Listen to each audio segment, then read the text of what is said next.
Mes bien-aimés, mes frères, mes sœurs en Christ, nous sommes très heureux encore une fois de pouvoir partager avec vous cette exhortation sur un thème assez important, la haine du péché. La haine du péché. Mais avant de pouvoir commencer, nous allons inviter la présence de Dieu afin qu'il puisse nous guider, qu'il puisse nous conduire dans cette exhortation pour que quand cette parole sortira, qu'elle puisse toucher le cœur de certaines personnes, qu'elle puisse les transformer. Nous allons inviter le Seigneur dans notre prière. Seigneur notre Dieu, tu es Dieu et tu es merveilleux. Sans toi, nous sommes nuls. Mais c'est avec ta parole que nous pouvons transformer notre vie. Aujourd'hui, Seigneur, nous allons parler sur la haine et du péché. Donne-nous l'intelligence et la sagesse de bien nous conduire afin que ta parole, quand elle sortira, qu'elle puisse avoir des répercussions, car elle ne peut jamais sortir sans provoquer de résultats. Nous t'avons ainsi prié au nom de Jésus. Amen.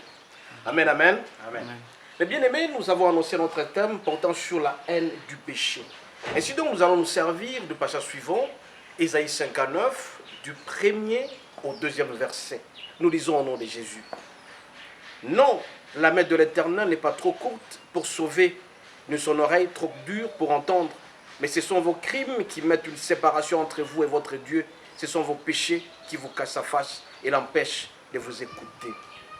La haine du péché, nous avons deux mots très importants. Nous avons d'abord la haine et nous avons le péché. Mais bien aimé, qu'est-ce que signifie la haine? La haine, c'est le fait de pouvoir repousser quelque chose qu'on n'aime pas. C'est de pouvoir fuir quelque chose qu'on n'aime pas. C'est de pouvoir aller en dehors de quelque chose qu'on n'aime pas. De développer l'antipathie, une profonde antipathie contre quelque chose. C'est ça la haine. Mais alors, c'est quoi le péché? Mais bien aimé, le péché, c'est la transgression de la loi établie par Dieu.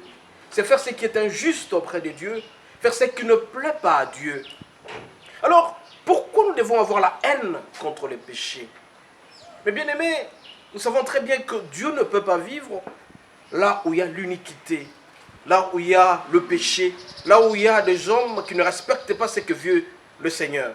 Nous avons lu dans Ésaïe 59, de 1 jusqu'à 2, que la main de l'Éternel n'est pas trop courte pour pouvoir sauver ceux qui écoutent le Seigneur. Ceux qui écoutent Dieu marchent selon sa volonté.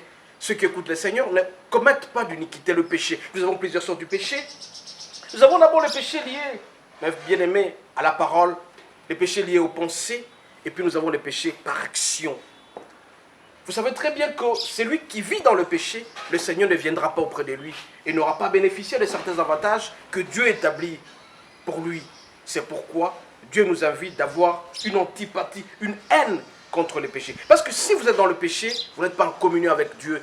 Si vous êtes dans le péché, Dieu ne viendra pas auprès de vous et vous ne serez pas bénéficiaire de certains avantages parce que n'oubliez pas, mes bien-aimés, que Dieu est merveilleux, Dieu il est bon, Dieu nous assiste à temps et à contre-temps quand nous nous approchons de lui.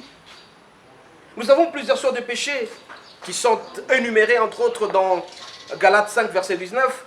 Nous lisons dans Galates 5 verset 19, il est dit ceci, mes bien-aimés, or les œuvres de la chair sont manifestes, ce sont l'impudicité, l'impureté, la dissolution, l'idolâtrie, la magie, les inimitiés, le querelle, les jalousies, les animosités, les disputes, les divisions, les sectes, l'envie, l'ivrognerie, les excès de table et les choses semblables. Je vous dis d'avance, comme je l'ai dit, que ceux qui commettent de telles choses n'hériteront pas le royaume des cieux. En citant ces différentes sortes de péchés, vous voyez que Dieu développe l'antipathie contre les péchés. Si vous commettez le péché, vous aurez vécu certaines conséquences. Parce que vous devez savoir que Dieu ne punit pas, mais Dieu vous laisse vivre les conséquences du péché. Et quand vous commettez le péché, vous allez vous souiller. Et en vous souillant, le Seigneur va se séparer de vous. Quand vous commettez trop de péchés, le Seigneur prendra du recul par rapport à vous. Et vous ne serez pas bénéficiaire, comme je l'ai dit tantôt, de certains avantages. Nous lisons dans Galates 5, de 19 jusqu'à 21e verset, on nous dit que ceux qui commettent ces péchés-là, le Seigneur ne va pas leur accorder certains avantages. Mais vous, mon frère, vous, ma soeur, posez-vous la question, qu'est-ce que vous faites pour l'instant pour plaire au Seigneur? Est-ce que vous êtes toujours imbu dans le péché, dans l'impudicité, dans l'idolâtrie? Et celui qui commet le péché, le Seigneur ne sera jamais avec lui. C'est pourquoi, mes bien-aimés, la sagesse nous commande de craindre Dieu en évitant les péchés, en développant l'antipathie contre les péchés. Parce que si vous commettez les péchés, vous allez vous suivre vous-même. N'oubliez pas qu'il y a plusieurs conséquences du péché. Quand vous commettez trop de péchés, votre santé sera entamée, votre bourse sera entamée, votre destinée sera entamée, beaucoup de choses, parce que Dieu n'aime pas le péché. C'est pourquoi il est conseillé, mes frères, mes soeurs, de suivre la parole de Dieu sérieusement, de prendre du recul par rapport. Mais si vous vivez dans l'intimité avec Dieu, en communion sainte et sainte avec Dieu, vous serez très heureux parce que vous avez fui le péché.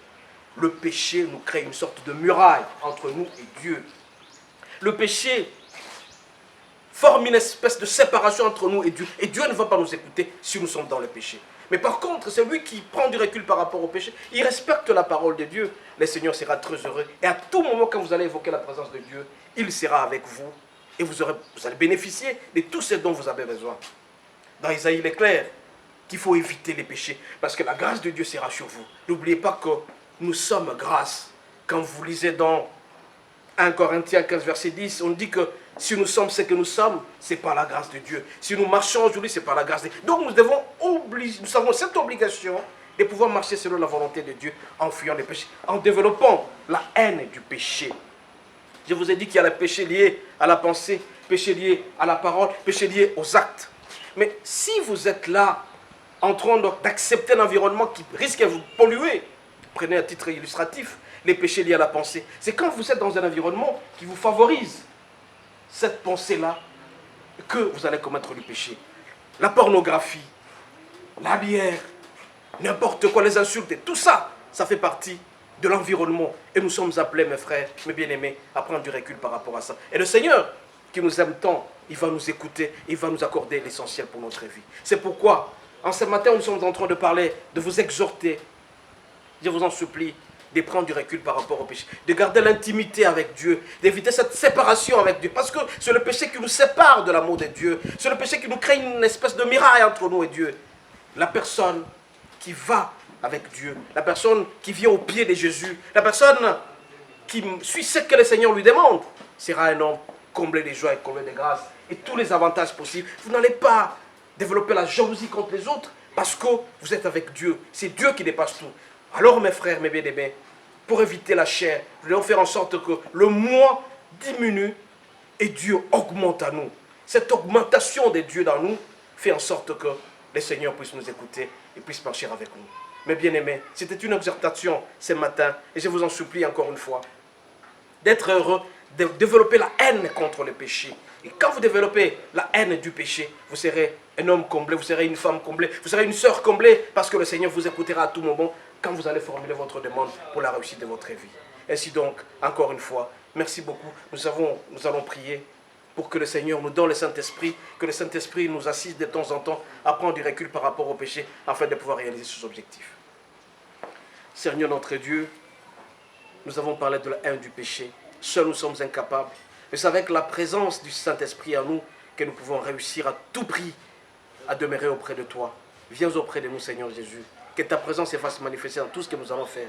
Accorde-nous la grâce de marcher rien que selon ta volonté, afin que ta grâce puisse demeurer à nous. Nous t'avons ainsi prié. Fais que cette parole en sortant puisse toucher le cœur de certains, puisse transformer les différentes vies de certains, afin qu'ils puissent venir auprès de toi. C'est au pied de Jésus que tout marche normalement. Loin de toi, Seigneur, il n'y a pas de réussite, mais c'est auprès de toi que le Seigneur nous assistera. Nous t'avons ainsi prié.